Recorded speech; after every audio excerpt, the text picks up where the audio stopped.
but yeah, Vincent Gallo is the first one who sort of wrote and love Vinny Gallo,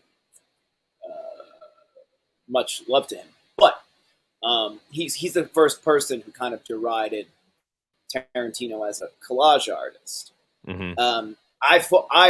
He is a collage artist. I fully admit that I'm also a collage artist, whether I'm writing a book or whatever. Just because, like, if you came up of a certain generation where you're constantly internalizing content, then it shapes how you think.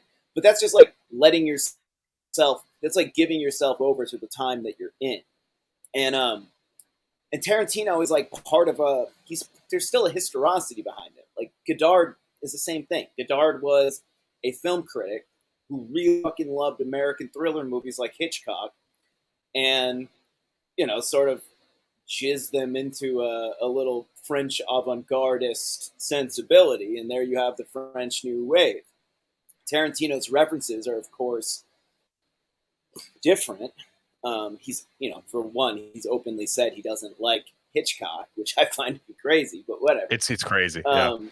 Yeah, he says he likes Gus Van Sant's Psycho more than Hitchcock's. I think was one of his like more ridiculous takes. But yeah, he's doing pastiche. But ultimately, the way the movies function, it's an elevation of the genre signifiers that he's referencing. So he's very much a part of the studio system. He is making movies to be considered for award season with high-level movie stars, But within that, he sort of breaks down the references to B-movies, westerns, or genre thrillers, blaxploitation, whatever. And by doing that, he's obviously creating his own aesthetic, but he's also forcing an engagement with a side of film history that is often ignored. And dude, like, there's one thing that I just like absolutely love about Tarantino, which is that like his eye for detail is unreal. Like sometimes the moments that like really sit with me, that really blow my mind, are the ones that don't go recognized as such. Like Uma Thurman and John Travolta in Pulp Fiction, they have their sort of like awkward, drugged out date at the Jack Rabbit Slim's restaurant, and she wants to dance on stage. Now, Travolta is so good in this part that you almost forget that he's John Travolta, the greatest fucking white boy dancer in the history of the goddamn world. So when he gets on stage and he starts dancing, and you're instantly like, holy fucking shit. It's like he's so much better at moving in that sequence than is actually like necessitated for the role. But the fact that he's so great makes you remember this is John Travolta, fucking Saturday Night Fever. This is the goddamn guy. So Tarantino's like simultaneously creating this like super iconic moment, but also whispering at the greatness of this actor who people have largely forgotten about, at least at the time. He was a has-been at the time. He was a straight up has-been. I mean, it was like to the studios when they wanted that film to be made, the studios were like, it's not going to be Travolta. And Tarantino says, well, this movie does not get made unless I get Travolta for this. And they wanted, the studios, I believe, wanted Kurt Russell in the part, which love Kurt, wouldn't have worked. It just wouldn't have worked. He's a great actor, but it's just, the fact that he needed it because Tarantino, if he's a stan of anybody, it's De Palma. You know what I mean? He like absolutely loves De Palma. He loves Blowout. And that was, I'm trying to remember after Blowout what Travolta's last hit would have been before Pulp Fiction. What would it have been? He definitely did a few more movies throughout the 80s. Hold on, but he was struggling. He was not. He wasn't. He was struggling. he wasn't drawing shit at the box office like as a Mm-mm, lead. You know, he mm-mm. wasn't.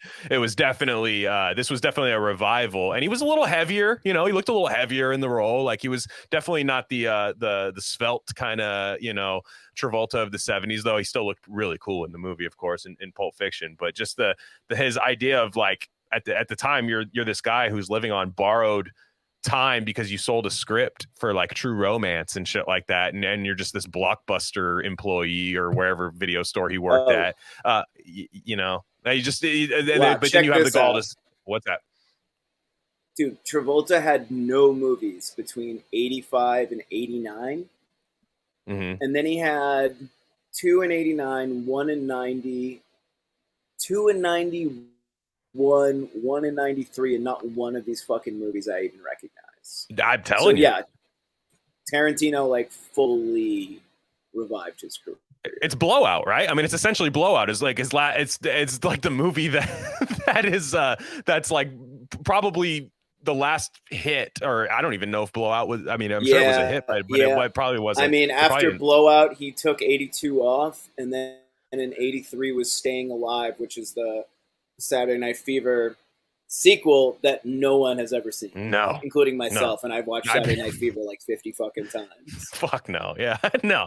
Exactly. And so you know the idea that I love that part of Tarantino so much. And also so another thing that he's here's the other thing that he does in this book, and you mentioned it a little bit too, is the reason I think of him as a sample based hip hop producer in a sense is that like not only is he going to make a great song that has like a melody like where's that from where is that maybe that is from an old western movie that kind of scene that I've seen or something, but also like a producer, like there's a drum break called Impeach the President by the Honey Drippers. It's in almost every 90s rap song it seems like, or some iteration of it or something.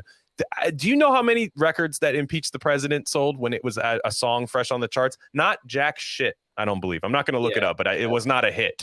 It was not a hit song, but it was an exposed drum break. And look, maybe they got fucked a little bit on the royalties, but there are a lot of nerds, me, who went and bought that record on vinyl. You know, I don't know about their recording situation, how much money they made off my sale off that. Probably not much. But that being said, I found out about that through that. And I don't know that I watched The Wild Bunch because I'm new to being a film guy, like or at least watching a yeah. lot of films. I don't know that I go watch The Wild Bunch without Tarantino. I don't know that I do. So it's like, but then I immediately see Tarantino in the film, but I respect them as two awesome things. And I see like a lineage rather than copying, you know? Yeah, yeah. No, even when he does copy, it's still very interesting in the way that De Palma was like copying Hitchcock. Hitchcock. Yeah.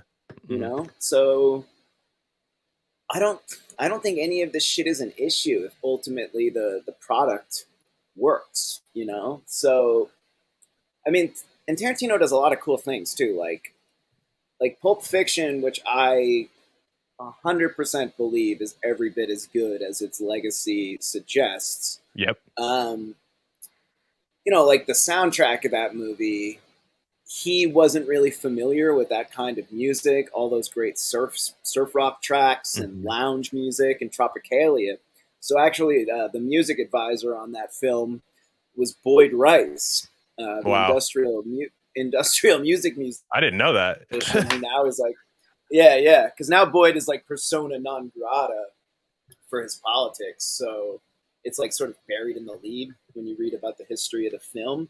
But Boyd talks about it all the time and like, you know, talks about meeting Tarantino and at first being apprehensive because Boyd is this sort of like underground um, purist.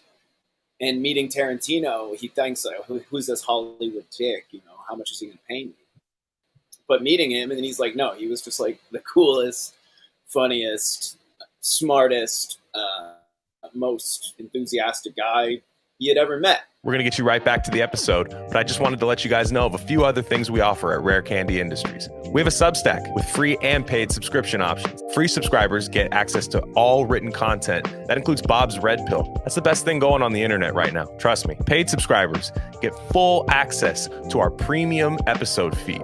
And that's just every episode we don't necessarily want to share with the general public, if you know what I'm saying. Again, that's rarecandy.substack.com. We also have merch. That link's a little long for me to say right now, but go to the description, go to our merch store, and find a shirt that's right for you. We have Rare Candy shirts, Dr. Bronner soap label shirts, Rishi mushroom shirts, all types of stuff there. Check it out. There's got to be something for you. And lastly, check us out on social media. On Instagram, we're Rare Candy Pod, but on Twitter, we're at Rare Candy Pod 1. All right, enough of that. Let's get you back into the episode.